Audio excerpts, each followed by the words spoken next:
Hello students, you are welcome to study of mathematics. इस video में हम लोग सीखने वाले हैं बीपीटी बेसिक प्रोपोर्शनैलिटी थ्योरम या Thales theorem. Basic proportionality theorem को इस आर्ट में बोलते हैं बीपीटी, या इसका नेम है थेल्स थ्योरम बिकॉज थेल्स ने इसको प्रूव किया है, ये थ्योरम दिया हुआ है। तो आपको ये तीनों नाम आपको पता हो, शॉर्ट फॉर्म, फुल फॉर्म और by name Thales theorem. Because exam में आता है स्टेट एंड प्रूव। किस टाइप से आता है? State and prove,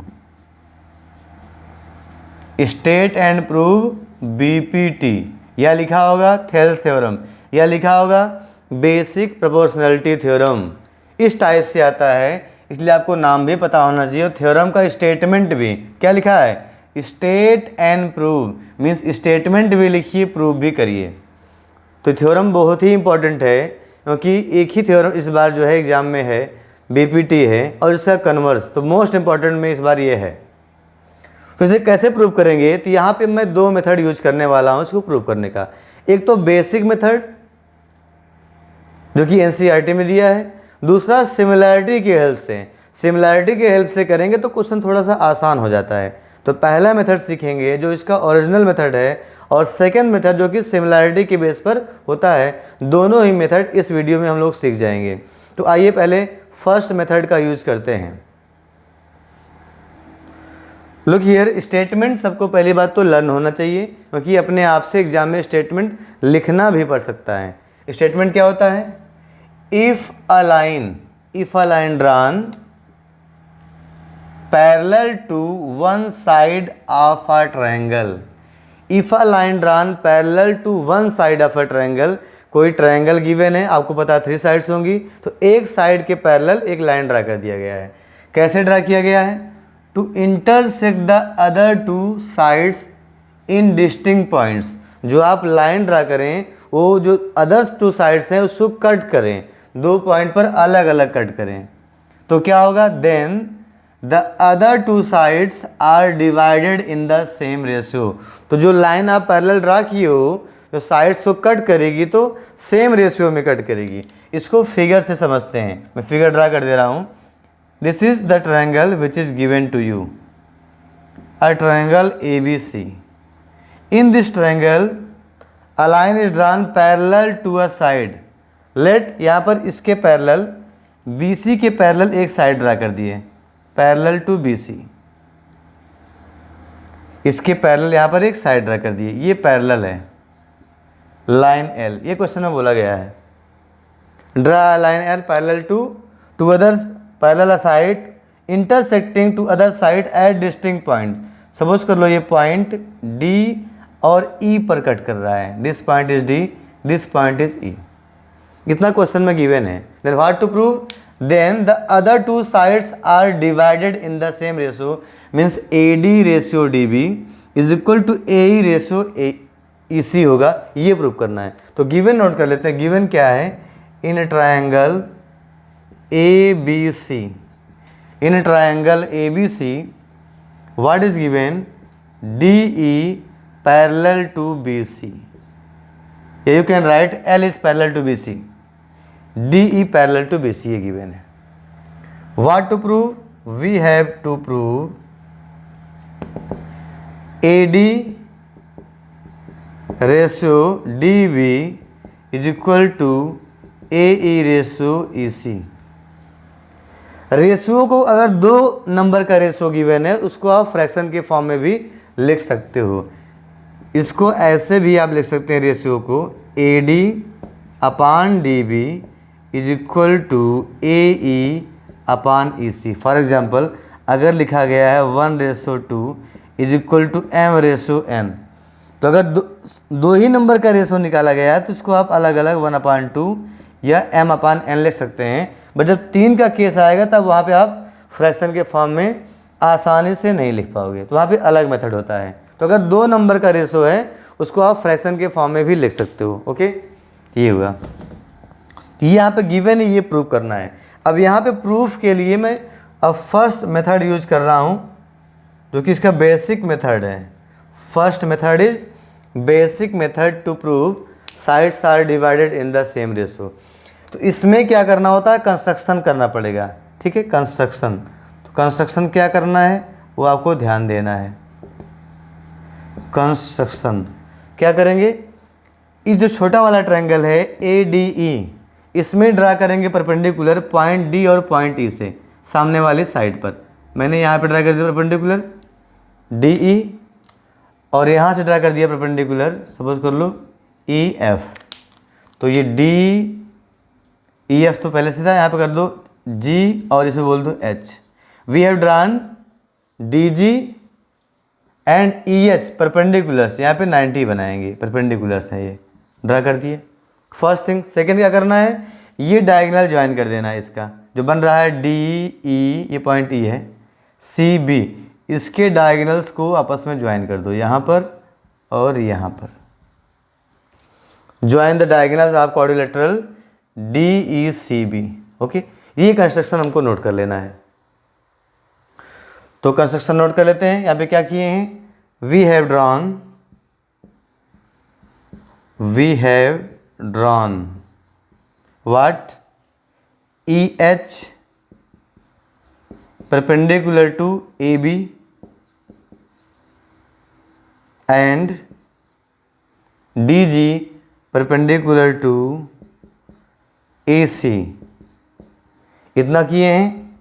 also joint DC and EB, also join BE, this BE and DC। इतना कंस्ट्रक्शन किया गया है। Construction is very important for this method. Okay, अब इसके हेल्प से हमें क्या फाइंड करना है, AD upon DB is equal to AE upon EC, ये प्रूव करना है दिस। ओके, अब यहाँ पर जो परपेंडिकुलर ड्रा किया गया है, अब यहाँ पे आप ट्रायंगल कॉन्ग्रुएंट नहीं कर सकते हो, तो कोई क्लैरिटी नहीं आ रही क्वेश्चन को कैसे करें। जो परपेंडिकुलर ड्रा किया गया तो यहाँ पे एरिया निकालेंगे, एरिया निकाल करके हम प्रयास करेंगे ये जो प्रूफ करना है इसको लाने का। तो देखें प्रूफ, इसका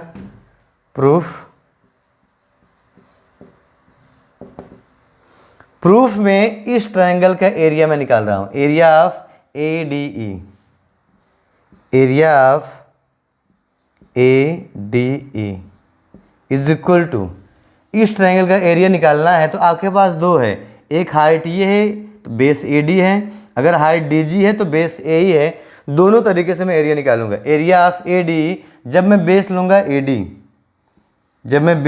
AD, और हाइट EH, तो ये एरिया आएगा अपान 2 होता है, base into height upon 2 area होता है।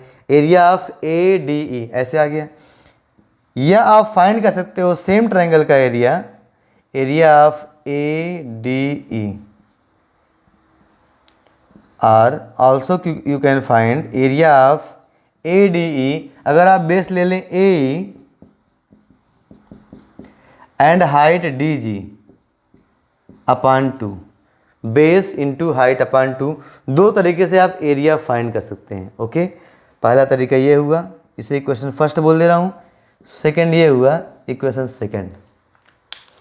इन दो तरीके से आप एरिया निकाल सकते हैं स्मॉलर ट्रायंगल का, जो ट्रायंगल ऊपर बना हुआ है। फर्स्ट एंड सेकंड इक्वेशन हो गया, इसका यूज करेंगे। अब एक यहाँ पे बेसिक बात एक और होती है, हमको एरिया निकालना है इसका, किस ट्रायंगल का मैं दिखा दे रहा हूँ। जो आपको ये ट्रायंगल दिख रहा है, ये ट्रायंगल, इसका एरिया निकालना है। इसका एरिया निकालना हो तो यहाँ भी half base into height use होगा, बट देखिए ये ऑब्ट्यूज ट्रायंगल बन रहा है। यहाँ पर देखिए 90 से ज़्यादा है, तो जब भी ऑब्ट्यूज ट्रायंगल होता है तो उसकी हाइट बाहर भी आपको मिल सकती है। यहाँ पे बहुत घबराने की ज़रूरत नहीं है, हाइट बाहर भी मिल जाती है। मतलब अगर हम बेस लेंगे ये BD, बेस BD लेंगे, इसकी हाइट क्या होगी, EH होगी। ये आपको समझना है। ऑब्ट्यूज ट्रायंगल है तो जहाँ पे ऑब्ट्यूज एंगल बन रहा है, साइड को एक्सटेंड करेंगे, यहाँ से ड्रा करेंगे परपेंडिकुलर, ये होती हाइट बाहर बनती है। ऑब्ट्यूज ट्रायंगल में एक हाइट बाहर ड्रा की जाती है, तो यहाँ पर यही केस बन रहा है, हाइट हो जाएगी EH और बेस BD। इसका एरिया निकालना है, तो इसको निकालने के लिए जो ऊपर मैंने लिखा हुआ है गिवन टू प्रूव कंस्ट्रक्शन, इसको मैं रिमूव कर दे रहा हूँ। Now look here, area of B D E, area of B D E is equal to, base यहाँ पर बी डी होगा, base B D into height बाहर है ई एच होगा अपान में 2, ये एरिया होता है। Okay, this area. सेकेंड, हम एरिया निकाल सकते हैं इधर वाले ट्रायंगल का भी, ये एरिया आ गया इसका, बेस इंटू हाइट अपान 2। अगर मैं इस ट्रायंगल की बात करूं, ये देखिए मैं ब्लैक से यहाँ पर लाइन खींच रहा हूँ, उसको ध्यान दें, ये वाला ट्रायंगल जो आपको दिख रहा है, ये ट्रायंगल, इसका एरिया क्या होगा, इसका एरिया होगा बेस ई सी तो हाइट डी जी होगा, तो area of D E C, area of D E C is equal to base E C into height D G whole upon 2। तो इस ट्रायंगल्स का एरिया भी निकाल लिए, इसको बोल देंगे equation third and this is equation number 4, third and fourth. Now इतना करने के बाद आपको ये ध्यान देना है एक पॉइंट और, क्या पॉइंट है वो, कि इन दोनों ट्रायंगल का एरिया भी सेम होता है, बहुत ही इंपॉर्टेंट है। क्लास 9th में चैप्टर नंबर 9 है, क्लास 9th में चैप्टर नंबर 9 है, वहाँ पर एक थ्योरम है, triangles lying between same parallel having common base or equal base in are equal in area। अगर कोई दो ट्रायंगल हैं, मैं यहाँ पे दिखा दे रहा हूँ, ये देखिए दोनों पैरेलल लाइन है, समझ लेंगे तो समझ में आएगा।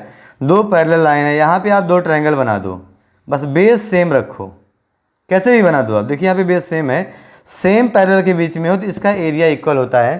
क्लास 9 चैप्टर नंबर 9 में है, जो कि आप नहीं पढ़े होंगे क्योंकि वो डिलीट है 2-3 साल से। ओके, बट यहाँ पे ये कॉन्सेप्ट यूज होता है। तो आपको एक बात यहाँ पे मेंशन करने के बाद देखिए क्या लिखेंगे, लिखेंगे वी नो दैट, वो आपको थ्योरम यहाँ पर लिखनी पड़ेगी, we know that two triangles lying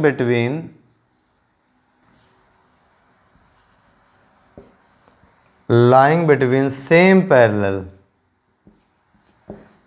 parallels having common base, having common base लिखें या equal base, common base are equal in area, are equal in area।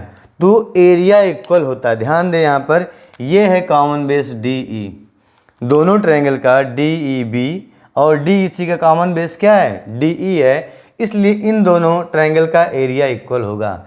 इसकी मीनिंग क्या हुई जो आप लिखिए हो, इसकी मीनिंग ये है, that is you are trying to say that area of B D E is equal to area of D E C, ये इक्वल होता है, आप ऐसा कहना चाहते हो। इक्वल होने से बेनिफिट क्या हुआ, जहाँ पर बी डी ई है वहाँ पर आप डी ई सी भी लिख सकते हो, तो एक में चेंज कर दो तो क्या बन जाएगा, इक्वेशन थर्ड में क्या कर दो इसके स्थान पर डी ई सी, तो यहाँ भी देखिए दो ट्रायंगल का एरिया आपको सेम मिलेगा। ओके, तो मैं क्या कर रहा हूँ, इक्वेशन थर्ड में चेंज कर दे रहा हूँ, तो इक्वेशन थर्ड क्या हो जाएगा, इक्वेशन थर्ड इम्प्लाइज क्या बन जाएगा, बी डी ई स्थान पर क्या रख रहा हूँ मैं, डी ई सी रख रहा हूँ, तो बन जाएगा area of D E C is equal to B D into E H upon 2। जो इक्वेशन थर्ड था अब वो बन गया fifth, equation third becomes equation number 5, इसको ध्यान दें, ये है इक्वेशन नंबर 5। ओके, ये वाला है equation number 4, this is equation number 4। इसको मैं मार्क कर दे रहा हूँ क्योंकि इसका भी यूज करना है, ध्यान देंगे, क्वेश्चन हम लोग सॉल्व कर चुके हैं लगभग, अब इतना सा कॉन्सेप्ट है। उसके बाद फर्स्ट इक्वेशन सेकंड इक्वेशन नीचे रखा हुआ है, इन्हीं के हेल्प से मैं क्वेश्चन प्रूव करने वाला हूँ। तो स्टेटमेंट आपको लर्न हो गया होगा, मैं स्टेटमेंट रिमूव कर रहा हूँ, इसके बाद स्टेप आप ऊपर देखें। इसके बाद ध्यान दें, पहले हम लोगों ने ये किया हुआ पोर्शन प्रूफ का, यहाँ पे किया हुआ है, दो एरिया निकाला था, उसके बाद ऊपर यहाँ से सॉल्व किया गया है, पहले यहाँ पे सॉल्व किए हैं, फिर सेकंड स्टेप यहाँ पर चले हैं, ध्यान देंगे सेकंड स्टेप यहाँ पर चले हैं। अब इसके ऊपर मैं यहाँ से सॉल्व कर रहा हूँ। करना क्या है, अब हमें देखना है प्रूफ में क्या है, उसके अकॉर्डिंग क्वेश्चन सॉल्व करने वाले हैं। प्रूफ में लाना था AD/DB, कहाँ से आएगा देखिए, AD इसमें है तो DB किस में है, इक्वेशन नंबर 5 में है। तो फर्स्ट को मैं 5 से डिवाइड कर दे रहा हूँ, ठीक है। Dividing equation first by equation 5, corresponding sides को मैं डिवाइड करूँगा, मैं डायरेक्ट शॉर्ट में कर रहा हूँ। तो क्या हो जाएगा, मैं लिख रहा हूँ इस तरीके से, देखिए equation first is divided by equation second. इसकी मीनिंग क्या है, corresponding sides of equation first is divided by corresponding sides of equation fifth, not second, this is equation fifth. इसको ही क्यों डिवाइड कर रहा हूँ अभी आपको क्लियरली दिख जाएगा। तो क्या हो जाएगा, लेफ्ट हैंड साइड में है area of ADE, area of ADE, यहाँ पर लेफ्ट हैंड साइड में है एरिया ऑफ DEC। ओके, ये लेफ्ट हैंड साइड को लेफ्ट हैंड साइड से डिवाइड कर दिए। अब जब इसको इससे डिवाइड करो, देखिए यहाँ पर देखिए 2 से 2 कैंसिल, EH से EH कट जाएगा, ध्यान दें ये कैंसिल हो जाए, क्या बचेगा, AD/BD, AD/BD। आप यहाँ पहुँच गए हैं। से this equation number A, simple सा था, इसको इससे डिवाइड किए तो EH/2 EH/2 कट गया, AD/ क्या आ गया, BD आ गया। सिमिलरली क्या डिवाइड करने वाले हैं, equation second by equation number 4, equation second by equation 4, then we get क्या हो जाएगा, एरिया ऑफ इक्वेशन सेकेंड है ADE, area of ADE whole upon यहाँ पर क्या है, area of DEC is equal to, जब आप डिवाइड करोगे तो ध्यान देंगे आप, जैसे ही डिवाइड करोगे इसको इससे डिवाइड करो तो DG/2 DG/2 कैंसिल हो जाएगा, क्या मिलेगा, AE/EC, we have AE/EC, this is equation B, this is equation B। A और B आ गया, दोनों को ध्यान दीजिए, दोनों का लेफ्ट हैंड साइड सेम है। देखें area of ADE/DEC, ADE/DEC means right hand side को इक्वल होना ही पड़ेगा। तो comparing equation first and second we have the proof, तो हमें प्रूफ मिल जाएगा। इसके बाद नोट करते हैं, अब मैं नीचे वाला पूरा पोर्शन इरेज कर दे रहा हूँ। So comparing equations A and B we have, compare करने पे क्या मिल जाएगा, वी हैव AD/BD is equal to AE/EC, hence proved. यही प्रूव करना था आपको, hence proved. Okay, I hope आपको ये फर्स्ट मेथड का प्रूफ समझ में आया होगा। इसके बाद मैं जस्ट करने वाला हूँ सेकेंड मेथड, जो थोड़ा सा इजी होता है in comparison to first method. इसको आप नोट कर लें। इसके बाद हम करते हैं सेकेंड मेथड। आइए नेक्स्ट देखते हैं हम लोग सेकेंड मेथड। तो स्टेटमेंट तो वही है क्वेश्चन का, आपको समझा दिया गया है, गिवन भी मैंने पहले बता दिया था, टू प्रूव है। अब यहाँ पे सेकेंड मेथड में कंस्ट्रक्शन कोई भी नहीं करना है, यहाँ पर हम सिमिलैरिटी क्राइटेरिया से इसको प्रूव कर देंगे। जो यहाँ पे प्रूव करना है AD/DB इक्वल टू AE/EC, ठीक है।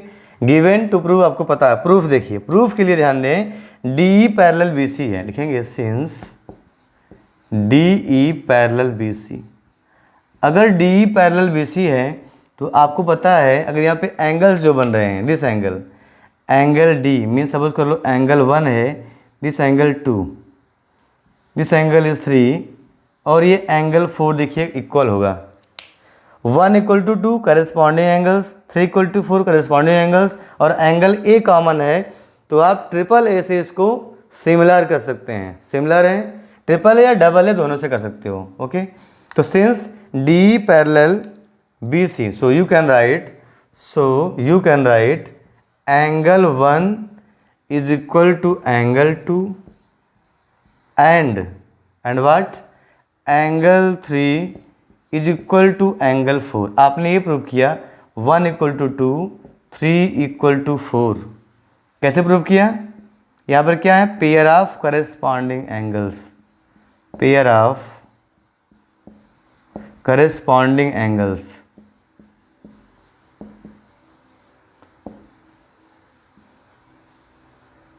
पेयर ऑफ करेस्पॉन्डिंग एंगल्स क्या होते हैं? इक्वल होते हैं। पैरेलल लिखिए, ये पैरेलल, ये ट्रांसवर्सल है AD, यहाँ पर AC ट्रांसवर्सल है, तो करेस्पॉन्डिंग एंगल्स हमेशा इक्वल होते हैं। Angle 1 equal to angle 2, 3 equal to 4 किस में है? इस ट्रायंगल में। देखिए अब इतना हो गया, इतना क्लियर हो गया, एकदम आसान सी बात है। Now look here, we can easily prove that triangle ADE and ABC are similar. आसानी से प्रूव कर सकते हैं। देखें, now in triangle ADE and triangle ABC, ADE and ABC दोनों ट्रायंगल ध्यान दें। मतलब ये बता रहा हूँ मैं, एक ट्रायंगल तो ऊपर वाला, ये छोटा वाला ट्रायंगल, ये ट्रायंगल ये है, एक ट्रायंगल पूरा बड़ा वाला मैं ले रहा हूँ ऐसे, तब आपको समझ में आ जाएगा। ओके, नीचे थोड़ा फिगर है दिखेगा आपको, यहाँ पर ध्यान दें, ये हो गया। तो इसमें क्या है, ये ऊपर क्या बना था, ये ट्रायंगल है ADE। मैं फिगर अलग से बना के दिखा रहा हूँ जिससे आपको क्लियरिटी आए क्वेश्चन कैसे हो रहा है। ये B हो गया, ये C हो गया। इसमें आपने दिखा दिया ये एंगल 1 है, ये वाला एंगल 2 इक्वल हो चुका है, और यहाँ पर ये एंगल 3 है और ये एंगल 4 है, इक्वल कर दिया है। और ये तो कॉमन ही है, ये दोनों में कॉमन है, इक्वल हो गया। देखिए ट्रायंगल सिमिलर हो गया बाई AAA सिमिलैरिटी रूल। तो देखेंगे इसमें angle A is common, angle A is equal to angle A, common angle of two triangles. छोटे वाले ट्रायंगल में, बड़े वाले ट्रायंगल में दोनों कॉमन है। फिर इस ट्रायंगल का एंगल 1 और बड़े वाले का एंगल 2 इक्वल है। एंगल 1 इक्वल टू एंगल 2, इसका 3, बड़े वाले का 4, 3 और 4 इक्वल है। Angle 3 equal to angle 4। यह कहाँ से है? प्रूव्ड अबव, ऊपर अभी प्रूव किए हैं, प्रूव्ड अबव। ओके, ये प्रूव किए हैं। तो क्या होगा, ऐसा होने से ट्रायंगल सिमिलर हो गया। So triangle ADE is similar to triangle ABC by rule कौन सा है? चाहे आप डबल A लगा लें तब भी हो जाएगा, या ट्रिपल A से भी हो जाएगा, सिमिलरिटी रूल। इस सिमिलरिटी रूल से ट्रायंगल सिमिलर हो गया। सिमिलर क्यों कर रहे थे? अगर ट्रायंगल सिमिलर होता है तो सिमिलर की कंडीशन क्या होती है? Corresponding sides are in the same ratio, या करेस्पॉन्डिंग साइड्स आर प्रोपोर्शनल होता है, एंगल से इक्वल हुआ तो। इसका मतलब यू कैन राइट, से बोलते हैं हम लोग, by CPST means corresponding parts of similar triangle. Corresponding parts of similar triangle ये क्या होते हैं? करेस्पॉन्डिंग एंगल्स इक्वल होते हैं, जो कि ऑलरेडी हम दिखा चुके हैं। And corresponding sides are in the same ratio, corresponding sides same ratio में होगा। करेस्पॉन्डिंग साइड्स मतलब यहाँ पे होगा, देखिए ये हो गया AD करेस्पॉन्डिंग कौन सा है? AB, मतलब यहाँ पे ये होगा AD upon AB, AD upon AB equal to corresponding कौन सा लेना है आपको? A ही लेना है। देखिए A है, AE अपान AC, AE अपान AC, ये हो गया। इतना कर लिए, इसके बाद थोड़ा सा और प्रूव करना है, क्वेश्चन हमारा सॉल्व हो जाएगा। आपने ये दिखा दिया है कि AD अपान AB करेस्पॉन्डिंग है और AE अपान AC करेस्पॉन्डिंग है, इक्वल हो गया। AD अपान AB पूरा दिखाया हुआ है, AE अपान पूरा AC आपने इक्वल दिखा दिया है। अब इसके बाद मैं ऊपर का पोर्शन इरेज कर रहा हूँ, क्योंकि हमें ये प्रूव क्या करना है? हमें ये प्रूव करना है कि AD अपान DB करना है। आप क्या दिखा रहे हो? AD अपान AB मीन्स इसमें से आपको AD माइनस करना है। तो कैसे करेंगे देखते हैं। Now look here, AD upon AB, अगर यहाँ से हमको निकालना है DB तो आपको AD माइनस करना होगा। AD माइनस करने के लिए इसको मैं रेसिप्रोकल लिख रहा हूँ, उल्टा लिख रहा हूँ। कैसे देखिए, इसी को लिखता हूँ मैं AB upon AD is equal to AC upon AE। दोनों साइड आप रेसिप्रोकल कर सकते हो। अब क्या करेंगे? अब दोनों साइड आपको -1 कर देना, दोनों साइड -1। क्या करूँगा मैं? AB upon AD -1 is equal to AC upon AE -1। इससे बेनिफिट क्या मिलेगा? ध्यान दें, बेनिफिट क्या मिलने वाला, बहुत ही यहाँ से इंपॉर्टेंट पॉइंट है समझने के लिए। अब यहाँ पर एलसीएम लोगे आप, एलसीएम हो जाएगा AD, एलसीएम क्या होगा AD हो गया, ठीक है। तो ऊपर क्या हो जाएगा देखें AB माइनस AD, एलसीएम लेंगे तो AB माइनस AD, यहाँ पे क्या होगा AE एलसीएम होगा, तो क्या बन जाएगा AC minus AE, AC minus AE। Look here, AB minus AD क्या आएगा BD आएगा, BD अपान AD। AC माइनस AE क्या आएगा EC आएगा, EC अपान AE। आपका यहाँ भी प्रूव हो गया है, चाहे आप AD अपान DB लिखो, चाहे DB अपान AB, या चाहे फिर से रेसिप्रोकल कर दें तो क्या मिल जाएगा AD upon BD is equal to AE upon EC, hence proved. यही आपको प्रूव करना था, AD upon BD is equal to AE upon EC, hence proved. तो अगर आपको ये इजी लगे तो इसका भी यूज आप एग्जाम में कर सकते हैं। यहाँ पे सिमिलैरिटी क्राइटेरिया का यूज़ करके सिमिलर कर दिए, then corresponding sides are in the same ratio, sides को सेम रेशियो में किए, -1 करके इस क्वेश्चन को हम लोगों ने प्रूव कर दिया है। तो ये 2 मेथड हैं BPT को प्रूव करने का। बहुत इंपॉर्टेंट क्वेश्चन है ये, बोर्ड एग्जाम के लिए सबसे बेस्ट क्वेश्चन होता है ट्रायंगल से अगर पूछा जा रहा है तो इस बार बहुत ही इंपॉर्टेंट है, बिकॉज और थ्योरम सभी रिमूव्ड हो गई हैं। तो इस वीडियो में इतना ही। अगर आपको वीडियो अच्छा लगा हो तो आप कंप्लीट चैप्टर पढ़ना है ट्रायंगल्स का तो लिंक डिस्क्रिप्शन में रहेगा, वहाँ से जा कर के पूरा चैप्टर आप पढ़ सकते हैं। इसको नोट कर लें। तो आज के लिए इतना ही, थैंक यू।